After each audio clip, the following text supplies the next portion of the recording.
देखिए, वचन ये कहता है, पौलुस बारीकी से वो बातों को रखता है।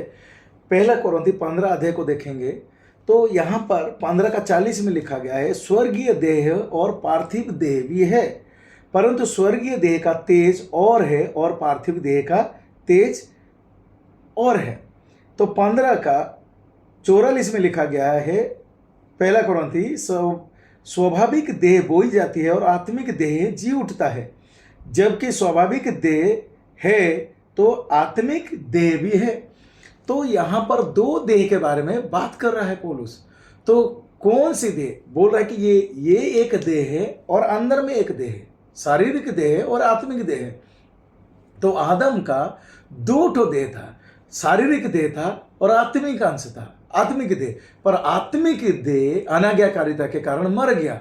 पर अभी क्रूस का बलिदान के द्वारा पौलुस वही बात को समझाता है कि दो देह मनुष्य का है, एक शारीरिक देह, ये मिट्टी है, मिट्टी में मिल जाएगा, और ये आत्मिक देह है, और ये आत्मिक देह जो कि उठाया जाएगा। यहां पर बारीकी से लिखा गया है। तो इसीलिए पहला कोरिन्थी उसका 15 का 47, प्रथम मनुष्य धरती से अर्थात मिट्टी का था, दूसरा मनुष्य स्वर्गीय है।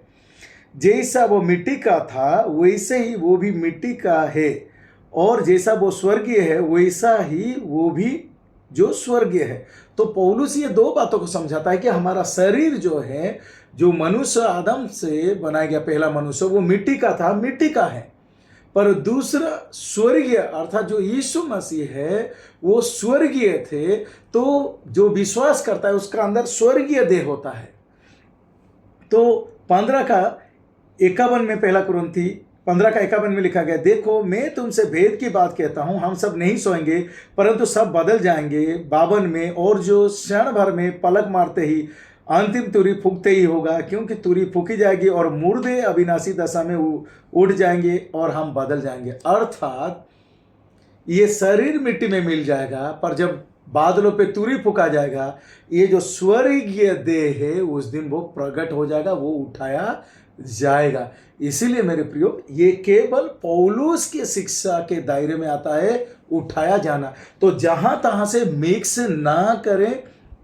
पौलुस से ये स्वर्गीय सेवा आरंभ हुआ और उठाए जाने में खत्म होगा। उठाए जाने के बाद ख्रिस्ट विरोधी आएगा, उसके बाद दूसरा आगमन होगा। इसीलिए पौलुस को समझना कंपलसरी है। बिना पौलुस का आप कटअप में अर्थात उठाए जाने में शामिल नहीं हो सकते, क्योंकि आपको स्वर्गीय देह प्राप्त नहीं हो सकता। जो पौलुस के शिक्षा में आते हैं वो प्रकाशन अर्थात भेद के कारण, मिस्ट्री के कारण उनका स्वर्गीय देह जिंदा होता है, और जब वो मर जाएंगे उनका स्वर्गीय देह उठाया जाएगा।